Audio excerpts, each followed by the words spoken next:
So hi, everybody, welcome and welcome to everyone on the live stream who just joined us now. So this session is about creating a culture of change making. For those who joined yesterday's Changemaker company session, that was more about the leadership skills and what leaders can do. This is about creating an enabling environment inside companies. So I'm Janine Buzali. I'm one of the leaders of the Changemaker companies team, which is Ashoka's corporate advisory arm.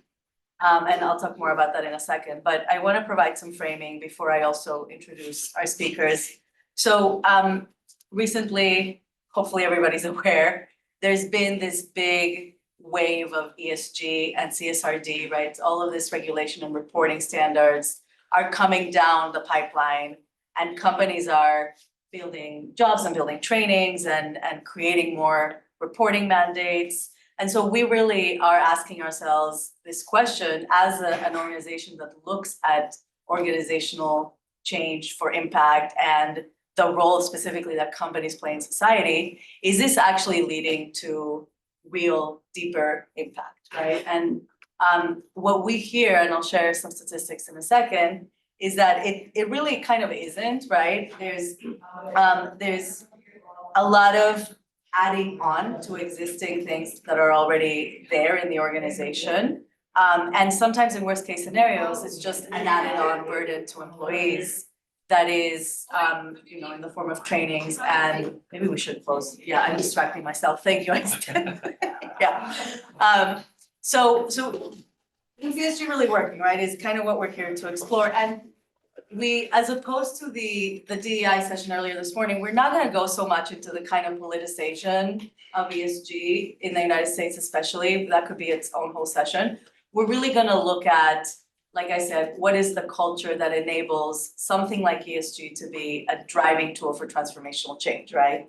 So we conducted a study recently with GlobeScan, which is a global insights and advisory group of over 8,500 people in 31 countries who are working for large companies, which we define as employing over 1,000 people.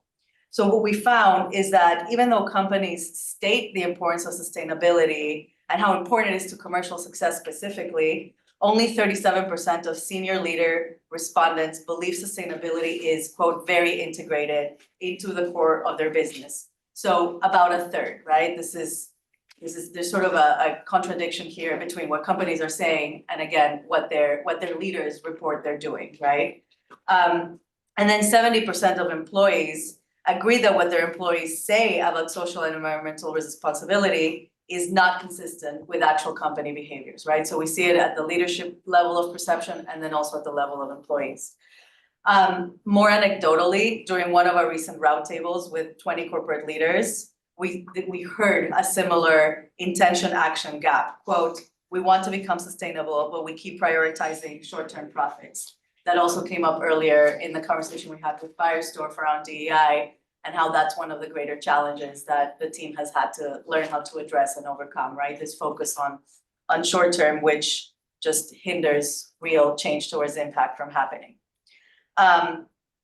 So what we're doing through Changemaker companies, we've had about 25 companies go through our lab, and we're really supporting companies to drive this transformation towards a real culture of impact, where it doesn't feel like there's just reporting, right? This additional burden, but rather a real, we define it as a density of employees in an organization across all levels and positions, having the knowledge, skills, and pathways to contribute to positive social and environmental impact in all aspects of the business. A possible reality, I can tell you, even though it sounds very lofty. Hi, welcome. So we're going to talk about how to create this corporate culture. We have 3 companies with us who are all in different levels of their journey or different stages of their journey with us and in general, facing very different things. We put together a really diverse case studies, as it were.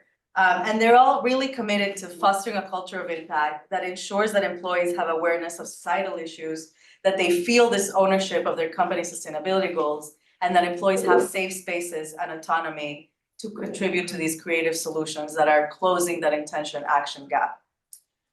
So I'm going to ask our panelists to introduce themselves in a second.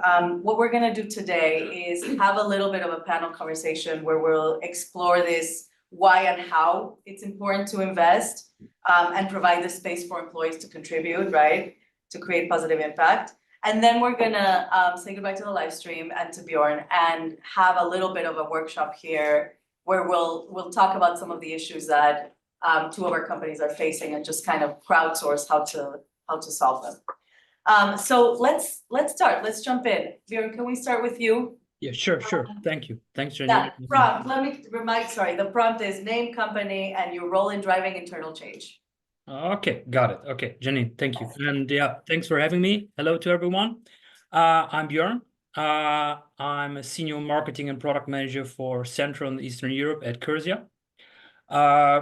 Curzia is a global acting company, and we are producing basically products and services for food safety along the whole food chain from farm to fork. And I'm also a Changemaker ambassador within Curzia. I will come back to that later. We have a committed and different program where we create a new Changemaker, and that is quite crucial for our company. To innovate and to find new processes. Yeah. Thank you. Manuela. Yeah, thank you. I'm Manuela Pastore from Boehringer Ingelheim, a huge global pharmaceutical company with more than 50,000 employees worldwide. We have an initiative called Making More Health, which we started in 2011 together with Ashoka and social enterprises. Myself, I'm very much into working with vulnerable communities in the crowd, where then we have started, of course, also to engage social enterprises, but of course also employees, and that's where I can then also take a bit of the background when we come to our topics.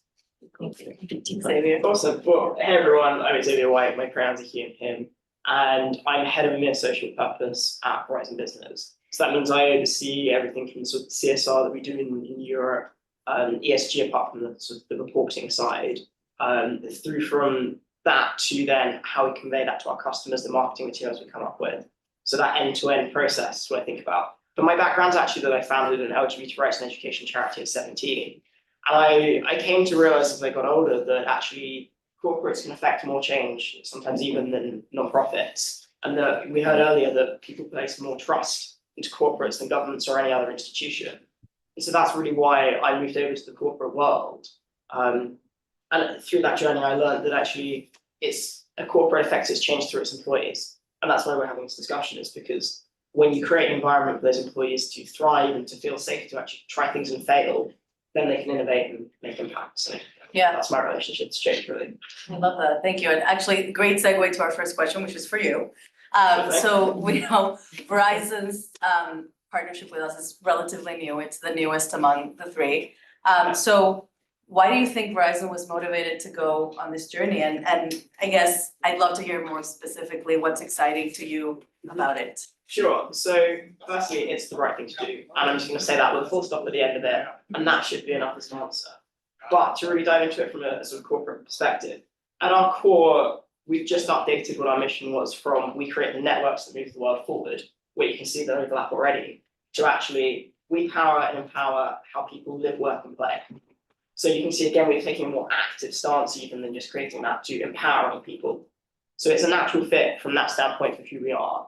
And then as a company, every employee has 4 key stakeholders, and that is employees, shareholders, our customers, and then society. So every single decision that a Verizon employee is supposed to take, we are to think of society as through that stakeholder map, through everything. And that's governed by a responsible business plan that we wrote a few years ago called Citizen Verizon. And it dictates how we interact with the world. And that's through human prosperity, digital inclusion, and climate protection. So already you can start to see that a huge core part of our business aligns exactly with everything that Ashoka stands for. But then also we've gone on this journey because we know that if you look internally, there's an essential study that shows that diversity is directly proportional to innovation, and innovation is directly proportional to profit. So we win if we do more around diversity, because it brings more diversity of thought to the table, different ideas, we're more future ready as a business, our products are more innovative. So already there's the selfish reason internally for us to do it. And then if you look externally into the world outside of our offices, we know that our clients care about this. So in Europe, we're seeing about 50% of all requests for proposals that we receive have some kind of question in it about what is Verizon doing to impact society? What is it doing to help our client companies achieve sustainability in the wider world? So if we're not doing the right things, we're not able to answer those questions, and fundamentally we'll lose business. And if we think about the word sustainability, it's literally to sustain. So as a business, our primary goal is to make sure that we can sustain ourselves. And part of sustaining ourselves is to then take all these actions in society. And it's that philanthropic capitalism thing.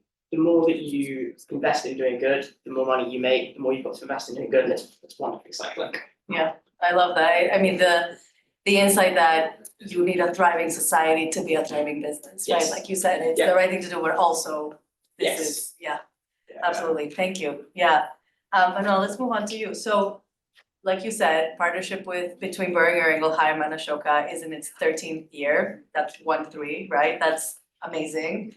So what have you learned in all those years about what works? This is like a what do you learn that works and what are the challenges question, right? So I'd love to hear a little bit of both from you. Yeah, let me take up a bit what you said. It is about sustaining it. I mean, we came with a lot of people who said, let's do that kind of work 13 years ago. But then with a big enthusiasm, you start, and especially when it comes to social sustainability. I mean, it's not so much about environment because it's in the business now, fortunately also very normal. But if you really say we want to support social enterprises which are not directly related to the business, we want to do also that, we want also our employees to engage, then you need to create a win to the employees and you need to create a win to the company. And what is the employee? I mean, the employees, they are many, many different humans with many different backgrounds. They are working in different departments. They have different life stages. And they have also different opportunities, possibilities to engage. So it is not just this one employee engagement. I would say it is a journey with many different points where employees are, and you have to offer to them a program where they can identify with and where they can create a win for themselves, to feel better, to feel part of it, to get the experience, because our business people, they have a business background. I cannot just imagine that like me or you, the whole day they are into the social and social entrepreneurial world. So what we do is basically, we have several projects and programs for them. So from, let's say, a 2 hours engagement possibility in online training in communities, or just a short workshop, up to 3 months or even longer. Engagement. We have so-called combinations also with our HR teams. So in terms of leadership development, where we do leadership weeks, insights weeks, where people can get this experience. And we are also doing the social entrepreneurship course for those who maybe have just 1 hour for 6 weeks and they want to learn a bit more. You see, on various levels. What we learned is that once our employees themselves, they have experience and they see the win. Right. When we say they start to have an emotional buy-in, then they continue to be with us. And then they are very much willing even to do more. I mean, just imagine I come to you and say, hey, sorry, don't know, can you now do an online training of 30 hours with this social entrepreneur? You would say, I like your idea, but normally I have my full-time job, I have 2 children, and 30 hours, and I'm also a bit scared because I don't know this target group. This is not my normal target group. So employees tend to rather to escape. So I have to give you an opportunity to learn, to experience, and then, of course, with emotional buy-in, with this learning also to develop. And we learned, by the way, also that it's not the platform where you set up projects. This is just a tool, like websites, a tool to help your reputation. You need to build many, many different elements to make this employee engagement feasible. Employees are also changing jobs. Nowadays we don't have employees who stay for 30 years in a company. So you do something, you do big campaign, now everyone knows about the possibilities. And half a year later, you start again. And this is a big challenge, which we will also discuss a bit later on. So. Thank you. Yeah, I want to unpack so many things, but we'll circle back. We'll come back. That was very rich. Thank you. Bjorn, so let's go back to the Changemaker ambassador role that you have within Curzia. Tell us a little bit about the journey that you took to get there and what's been the key support that Curzia provided for you to get into that role, to become sort of engaged as an employee and as a leader. Okay, again. So yeah, my journey to becoming a Changemaker ambassador and a Changemaker within Curzia has been quite transformative, I would say. With Curzia solving a difficult problem. We want to protect and to prevent people from infections along the food chain, and at the same time, we do our best to protect also resources which are vital for life, like water and energy. We have ambitious goals, and from those goals must come action. And to accelerate the motion, the actions, you need to have a group of people who think differently. So basically, each year, Curzia selects a new Changemaker cohort through an application process. You can apply for that. And once you have been chosen, the program starts with the kind of introduction meetings together with Ashoka, because all the trainings, all the committed and different program, which leads into a Changemaker, is in a collaboration with Ashoka. So you start with introduction meetings with Ashoka, social entrepreneurs, different social entrepreneurs, just to set the stage for the upcoming 6 months of intensive training. In this training, you get equipped with kind of problem solving skills, creative thinking skills, and tools for communication and resilience in the end. And this training and this program also includes practical assignments that you need to do, where you can apply what you have learned within the training sessions. So basically, after completing the training, you joined the other cohort members, because Curzia is doing that now since 2020, I guess. So basically, we have currently 4 cohorts, which means 2020 should be right. There is a week where you meet all the other ambassadors and also the whole executive committee, including the CEO, including the vice presidents from Curzia, and you come together in an in-person 1-week workshop. Target is to solidifying the skills that you have learned and to connect with the community of change makers that we have at Curzia. But that's not the end. In fact, that's just the start. From there, the real journey begins. So, which means to come to the second part of your question, how Curzia supports the change makers. It's first comprehensive training, intensive training, practical assignments, just to think out of the box, problem solving skills, resilient skills. These skills are crucial to have employees empowered to accelerate the motion in the right way, let me say it like this. So comprehensive training, empowerment. Every employee in Curzia, and especially Changemaker, is giving the autonomy to innovate and to take ownerships of projects which are aligned with our goals. In Curzia, we have 3 pillars: creator, positive contribution for people, planet, and profit. And these pillars are guiding our actions and our thinking about what should be the next step. A next point where Curzia supports us in the Changemaker program is a supportive network, as I mentioned. So there is a collaborative environment with change makers and a strong community of like-minded colleagues. Let me say like this. And this keeps you motivated. This point to be motivated is a point which should not be underestimated, to be honest. last but not least, recognition. I would say Curzia supports us also with recognition. That means Curzia acknowledge the efforts and the reinforcement that we do from every employee or from the changemaker. For example, it's a good sign to have also the CEO Sebastian Bossau or the Vice President Taguila Claire on board on that. And okay, from the absolute top management, you are getting supported about that, and that brings you another view about the topic. So basically, Curzia and the Changemakers are fully committed to fostering a culture of innovation. And this culture of innovation and change is not just about profit. As I said, we have 3 pillars to make a positive contribution for people, planet, and profit. Especially in our industry, it's not just an ESG commitment thing. It's just the question. It's not nice to have. Let me say it like this kind of change making attitude. It's probably a necessity to just to survive or to be there in 10, 15, 20, or 13 years. Yeah, back to what Xavier was saying.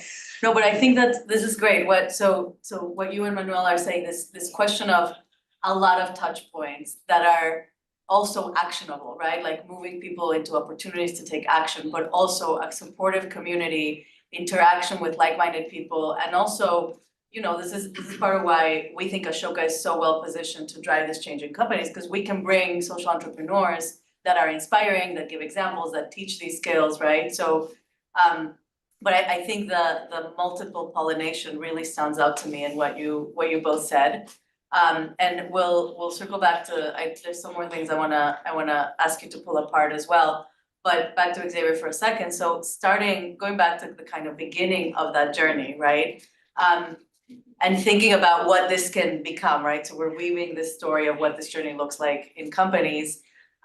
For you guys at Verizon, what have been the leverage points to start this, right? So you're a big multinational, the biggest one, right, out of the 3. What are the you mentioned the nice to have, the must have, right? But what are you really how are you really going to create this environment, and how are you lighting things up? Yeah, and actually I didn't really address, I don't know if everyone knows who Verizon is, because sometimes I say in Europe we're the biggest company you've never heard of. We are one of the largest players in cell network infrastructure in America, but we serve clients in a business-to-business capacity all across the globe. So many of the global multinationals run over our network, have our cybersecurity services protecting them, things like that. So that's just the context as the sort of company that we are when I answer. But for us, a lot of this is about what we've been discussing, which is enabling and empowering employees.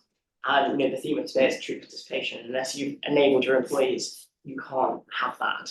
So our starting point, as I mentioned, we've got this framework where we've got society as a key stakeholder. We've got those 3 pillars: human prosperity, digital inclusion, and planet protection. And one of the things that we found great success on our journey thus far with is taking that and giving that to the employees. So we've created this structural element around employees and said, okay, so here's the framework, those pillars. And then we've got somebody that owns employee volunteering and the platforms required to facilitate that. So we've got the tech set up for people to find opportunities to get back to track our impact. Then we started to look at employees and go, right, how do we do empowerment in a global company? And we're a global company where our headquarters is in America. So we've got a slight power pull as well. So across the globe, we've created employee volunteering champions. In any country with more than 40 employees, there is at least one, which is many countries all over the world. And actually, the ratio is much better than 1 to 40 because so many people now want to be a part of this program. And then within those countries, they can form committees however they want to. So many countries will have a country lead who is then accountable, and then they will have a committee under perhaps 1 leader per pillar, or perhaps they choose to share those pillars between them. But it's whatever works best for the country, understanding that you can't tell a totally different culture how to run. And then within that, we've said to those employees, right, you are now empowered. As long as an organization passes a basic anti-bribery and corruption check, you go out and form charity partnerships. You find the organizations that deliver the impact you want to see in your community, and then encourage employees in your local area to get involved and volunteer. So then what we're seeing emerging is these partnerships that really mean something to someone. And they're the issues that local office really cares about. And we're seeing lots and lots of wonderfully sort of micro partnerships pop up with small organizations that would never get support from a corporate if you hadn't enabled at the employee level. And one example that we've seen is in Belgium, a small film school is trying to do more around getting young people with disabilities to learn the skills to edit media. And because we've got a lot of tech employees, they've partnered with that charity in a stage of infancy to go in and teach, and where they have a lack of human resource because they're a new organization, our staff have volunteered and become that resource. And we've seen it in a small town, Reading, in London, and not far from London, England, where there's a charity that works with young autistic adults. And one of the big issues that many of you will know if you're neurodivergent is actually the office environment. So we've been running workshops on just exposing people to what is an office, what are the annoying sounds that the aircon makes that you'll have to get past to then be in an interview situation. And again, it's a really small organization that impacts a really small number of people. It's a meaningful impact. And it was one of the sessions that we had in the big things about how do you deliver meaningful impact. So empowering our employees has been a good way of doing it. And then to kind of show the corporate commitment to this, we set a big goal. So in 2020, we set a goal that we would achieve 2.5 million volunteer hours by 2025, which works out at about 4 hours per person per year. And we thought that about 30% of the company would volunteer. But in Europe, what we've seen is that number is actually much nearer 70%. So over 2 in every 3 employees gives time each and every year in the company's name to give back, because we don't mandate what they do. And we haven't done the forced one volunteer day that then says it's really important to us for 1 day a year. We've got a culture of then it's continually important to give back. So the hours that we're seeing coming out of Europe, we're already over 200% of our target hours for the year at this point in the year, because employees have said, I want to do it. So yeah, that's sort of just an example of how we started with, like, we're going to empower people. And then on our journey, the next step is many of these partnerships they're organic, which is wonderful. But how do we move on to the sort of the bigger strategic ones and have the employees involved in those too? Yeah, right. No, thank you. And I also think that what you mentioned earlier about Citizen Verizon, so an infrastructure that's sort of top down that then enables people to operationalize these partnerships, right? Which takes us back to what Bjorn was saying is also the case in Curzia. And I want to move us a little bit into this, why do this, right? So the impact that you and Manuela have seen in this activity that's multiple years old, right? So Bjorn, for you, what have been the benefits of fostering Changemaker employees for Curzia? So why has it been good for business? This is the business case question that everybody needs to answer, right? So over to you. Fostering Changemaker employees within Curzia has brought significant benefits, to be honest, both for the individuals, which means the employees, and for the company as whole. Due to the fact that you are learning so many soft skills that you can use in your personal life and in your professional life, this is good for the people involved. And if you are a company and you have better equipped employees, it is also a benefit for the company as well. So let me give you one example. In Curzia, and especially in our Changemaking group, we are following projects which combines key points to improve efficiency of products, services, knowledge about food safety, to increase the efficiency in the hygiene processes at our customers. So what has this to do with a program? This efficiency, these think out of the box methods leads into more efficiency to our customers. Good. This improved efficiency leads into less consumptions of resources like water and energy at our customers, because water and energy are crucial for the hygiene processes at our customers. This leads into cost savings, let me say it like this, and this leads into the side effect that we have a happy customer, and we protect resources like water and energy at the same time. That means this kind of think out of the box and make a positive contribution for sustainability in this case. I can give you a lot more also for social environment to make a positive contribution for society. But this shows that sustainability and to make a positive contribution is not a contradiction to profit. It goes hand in hand, especially for us in our industry, it goes hand in hand. To give you a short, before adopting the Changemaker mindset, my role at Curzia was more traditional marketing, product management, focused on meeting the targets, ensuring efficiency. I was dedicated to my duties, but there was just a little focus on how my work actually can support bigger social or environmental goals. So the focus from the beginning on, before I joined the Changemaker program, was mainly on business with just a little connection on social impact. Since becoming a Changemaker ambassador, my outlook and approach to work have shifted, to be honest. I now see my role more as a part of a bigger mission to create a positive change.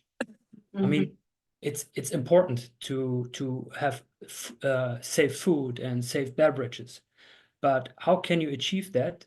And at the same time, for example, also protect resources or do something good for the society. It's possible.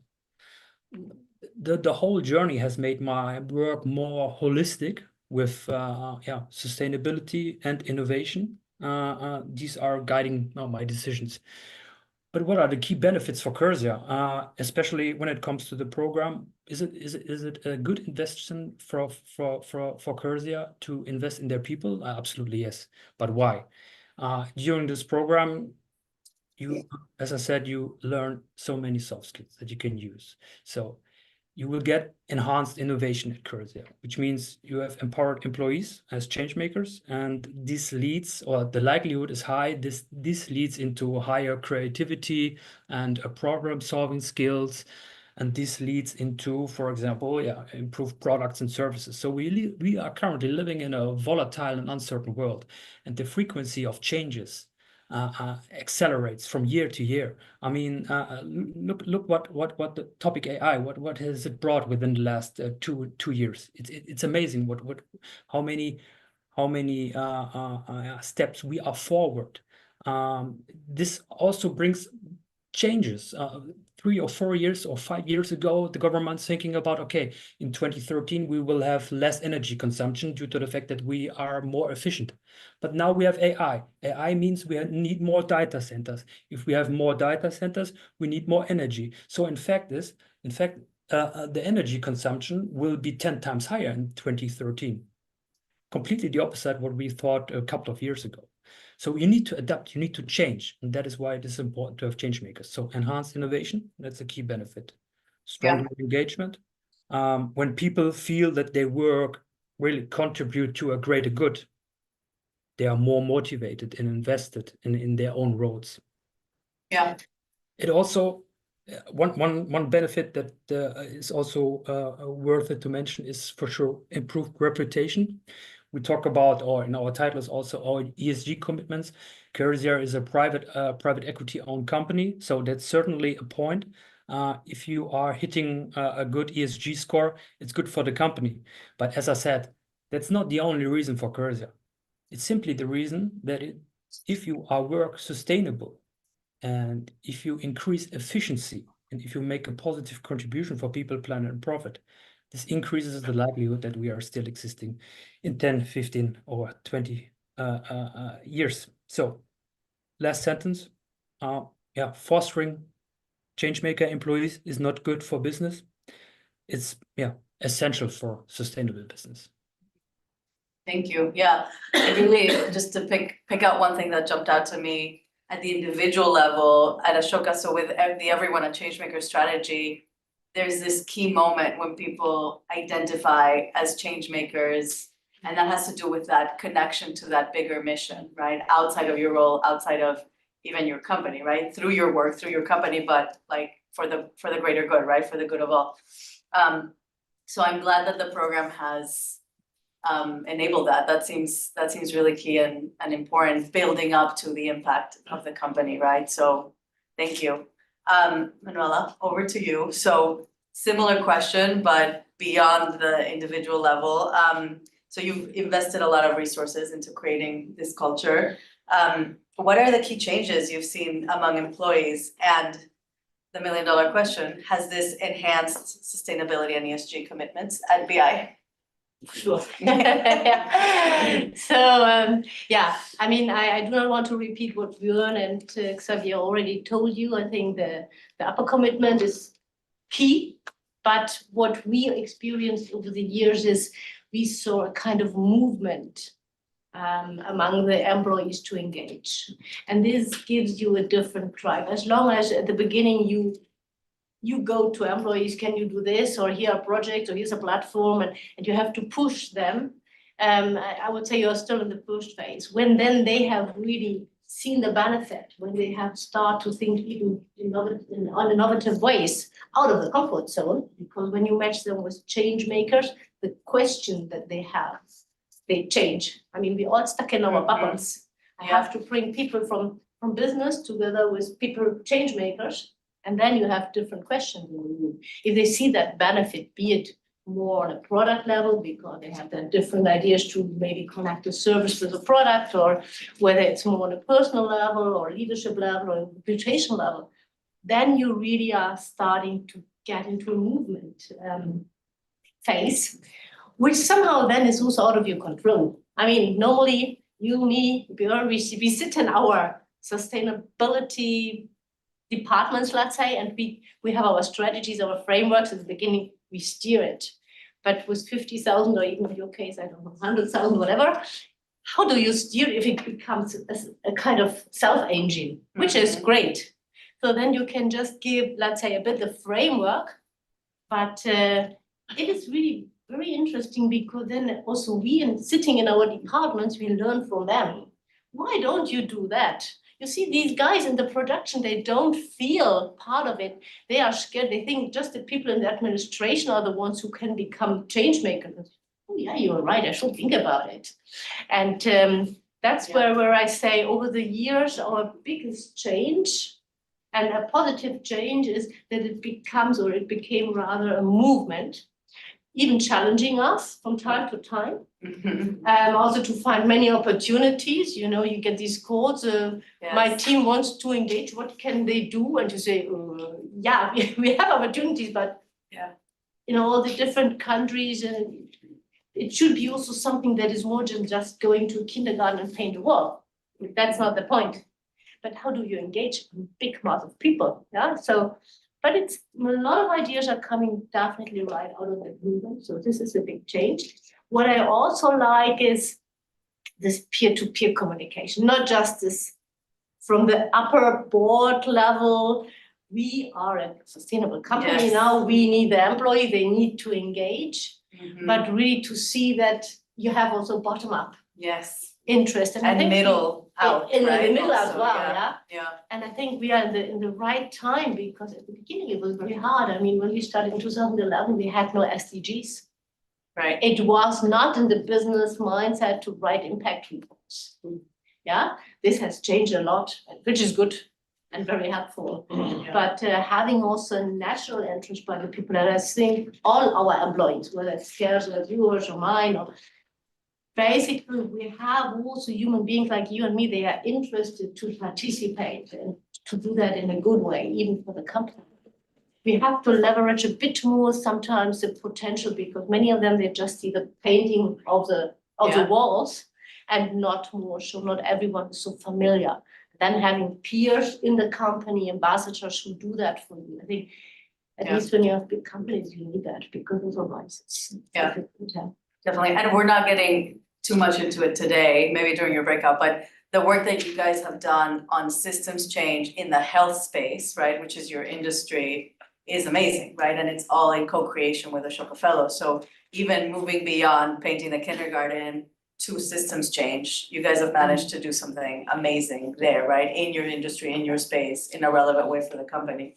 And let me Yeah. add, the painting is not bad per se. Right, we need to paint the It's picture. like sometimes when we say, okay, we're just looking at social entrepreneurial activities, but if there is an acute crisis, we don't act anymore because, Right, I mean, Right. it's more a continuum. But of course, the more also people get into this more change-making Yes. space, I mean, the more efficient it is, of course. Yeah. And also in terms of innovative thinking and this Right. kind of thing. yeah, thank you, yeah. Okay, so we have a couple minutes to take some questions from the audience, especially since Bjorn won't be here for the breakouts. Yes, Thank you, first of all, for sharing your inspiring stories. I'm just wondering, like, as you embarked on this path of bringing, sustaining it via the culture, what went wrong? Like, are there any insights that you could share with us in terms of what didn't go so well? So we're aware of the pitfalls. And maybe building on that, I'm wondering, because more and more now we're seeing businesses pulling back on sustainability because they're seeing conflicts between prioritizing people or planet and profit. So potentially, do you have any examples of where there's been conflicts of interest between profitability, society and planet, and then how did the business navigate that? I guess they're two questions, but might be linked. Okay, Yeah. yeah. Sure. Okay, so I start to run the very personal story. You can imagine 2011, small team, very much enthusiastic about this partnership with Ashoka. We thought our employees automatically will be it as well. So we started to invite social entrepreneurs to our company to run workshops, to come for events. And we said, wow, we have, for example, Ciel Bleu, they are doing like a very easy or simply they're doing respiratory and gymnastic exercises for patients as a service. This works very nicely with our TA therapeutic area, respiratory. We bring these guys together and then automatically they will work together. We had really to go to this department, and to say, hey, the social entrepreneur is coming, please come. They were also listening to it. But after that, nothing happened. And what we learned, we tried it again, but what we learned was probably we did not look at our people, really at customers. What would they really need? Where have they, or where are they? What are their needs? So we have to pick them where they are, yes, and not because we are at that level, because much more advanced or very passionate, and to see. And also to argument a lot within business, because you have very often supervisors who don't get it so much.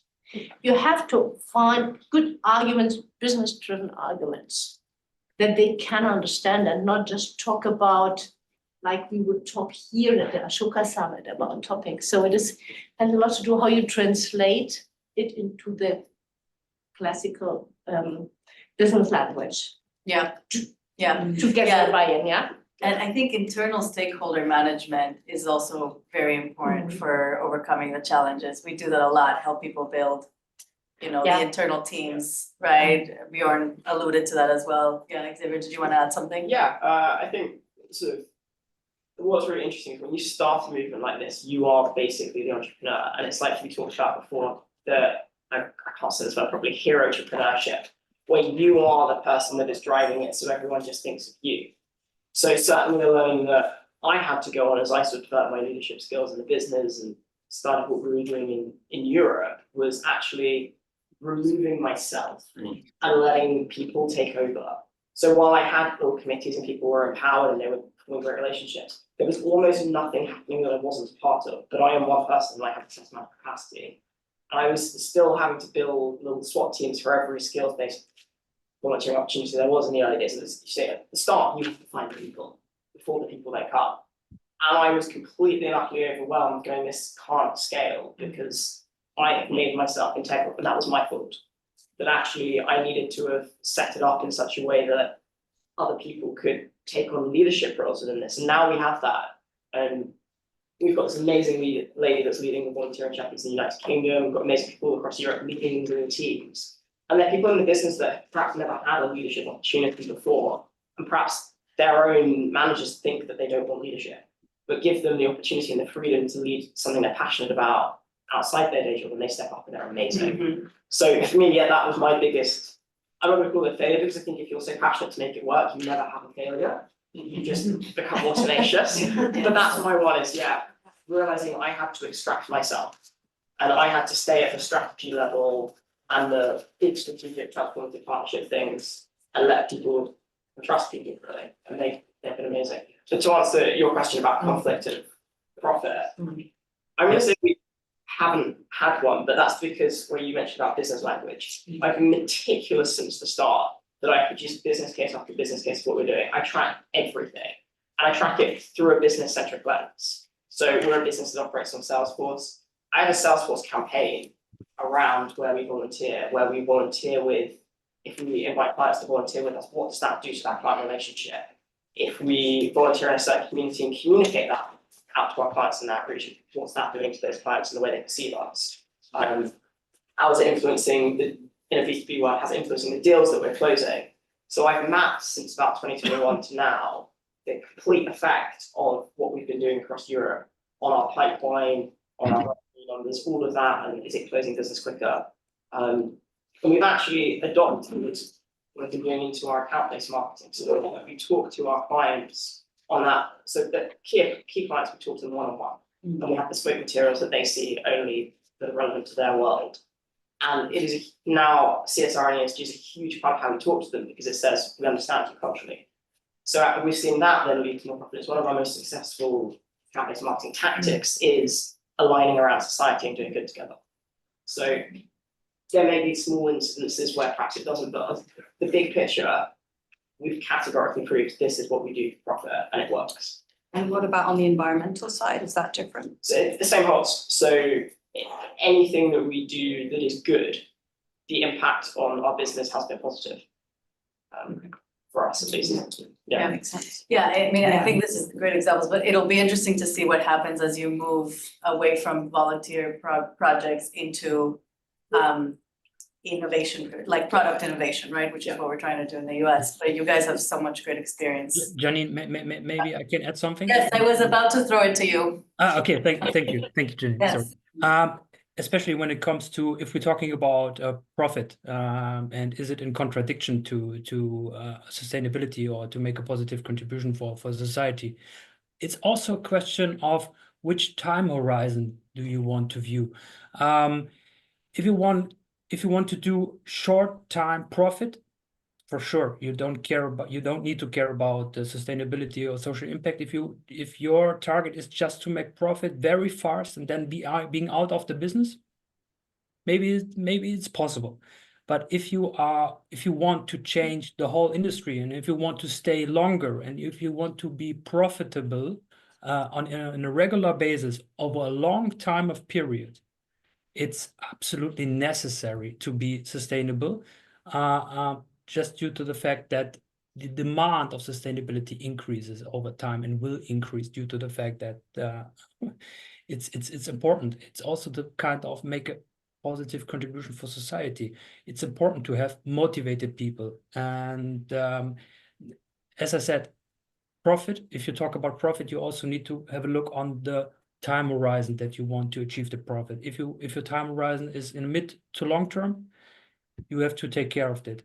Of this topic. If you just want to do short, quick, dirty business, maybe there is a possibility without sustainability for sure. But just one last sentence. Even if we're talking about sustainability, one thing is for sure: no one of our customer would sacrifice product quality over, let me say, or the majority would not sacrifice product quality for sustainability. It's important that this goes hand in hand, and that's possible. I mean, that you can create a win-win situation. You just need to think differently. Thank you. There's one point I just remembered that I sort of alluded to earlier around our customers and what they're asking us on sustainability specifically. So our business works that a lot of the time we get given a request for proposal and we suggest how a company digitally transforms itself future. And when we get those, we've seen an increase across Europe in the number of questions about how can your products help us be a more sustainable company. And then even taking that to the next level, which is then how can you help us have a sustainable impact within society through your products? And in the last year, because that 2 or 3 years ago, that was just a, do you have a net zero plan? And it's become that much more niche in the next stage. And that's what the customers are asking us. And now we've started to see a weighting applied. And I saw one recently that had a 0 multiplier if you couldn't answer it, as in you're out. We won't even do business with you if you can't answer that question. So certainly within the industries we work with, and we work across manufacturing, retail, energy, huge number of verticals. I'm seeing clients who are other big businesses, which is a bias, but I'm seeing them place weight in it. Yeah, and walking, I think you guys are really figuring out how to walk the talk. Yeah, I think we have time for one more question and then go for it. Yes, you got to ask one earlier. Yes. Because you were talking about giving agency and motivation of employees. I want to ask you, what do you think are the winning conditions to foster this entrepreneurial, innovative spirit, right? Because it has to, at some point, come from the employees if you really want this to be successful. If something is felt forced, imposed, coming from the top, It's not long lasting. it's not gonna Yeah. work. This is my observation.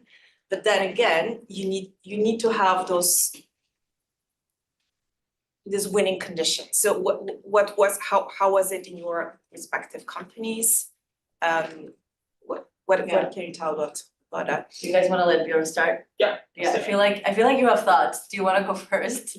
Yeah, no, yeah, I have thoughts indeed. Yeah. I can tell. That's a good question, to be honest. As I mentioned before, we have a lot of change makers which are finalized the change making program. The thing is, how can they keep motivated? And you are absolutely right. Just to make a top-down strategy, like surprise, surprise, we need to be sustainable and we need to make a positive contribution for the society. Let's do this. That will not work. The people understand that with their mind, but they also need to feel it with their belly. And as long as they not feel it with their belly as well, you will not have a sustainable change maker. That's for sure. And that is what you try to do within the trainings, within the workshops. Just to give you a sense of my personal development. To be honest, this topic of sustainability and make a positive contribution for the society was not the major part in my previous life, to be honest. But so at this point where you recognize and understand that you have to change, and you have to change very fast in this environment, then you get a different view on things, and then you start to feel it with your belly, not just with your mind. I mean, even if you had asked me 5 years ago, is it important to be sustainable? I would say yes, but now I feel it also with the belly, and that is what happened to other change-making ambassadors as well. For sure, some of them probably you all also lose a couple of change makers within this way, because you also need to be patient. It's not what you can do from today to tomorrow. It's a long-term view, but as long as you understand that it is a process, you're on a good way. But absolutely right, it is difficult to implement this belly feeling. Yeah, and let me add also, I think a Please. one-time motivation is not an all-time motivation. So we as, let's say, the social entrepreneurs in that sense, we have also to observe very, very, very thoroughly the trends. What's happening outside? What are the different requests for companies like ours? What are the social trends? What are the general trends? And then, of course, you have even to adapt it a bit. I mean, I remember when we started, it was not about sustainability in the core business.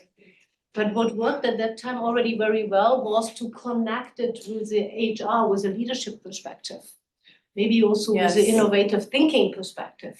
Meanwhile, today, I would say there is already a very big possibility even to relate it directly to business, to core business thinking. Yeah, But I'm not saying this will be the same in 3, 4, 5 years. yeah. It might even shift again. So it depends also about it depends a bit on how the external and internal movements are also developing. And we have to play that, because otherwise the employees feel I'm doing something which is not helpful in my careers.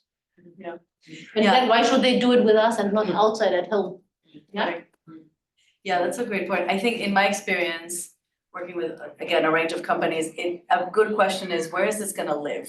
Right, and to your point, HR is a natural place for it, right? Because then you have learning and development, you're tying it to performance, compensation, promotion, hiring, right? Like it just kind of tells a story. But I think another place, which is kind of more what they've done in Curzia, because they're also a smaller company where it's easier to do this kind of thing, is to just tie it to the entire operation of the company. So like the CEO is part of the committee, right? And then there's like a clear mandate that employees have to really engage with this and take it very seriously and link it to their actual thinking about their work, right? So, but where does it live is a really good question to start off. Thank you, I love that.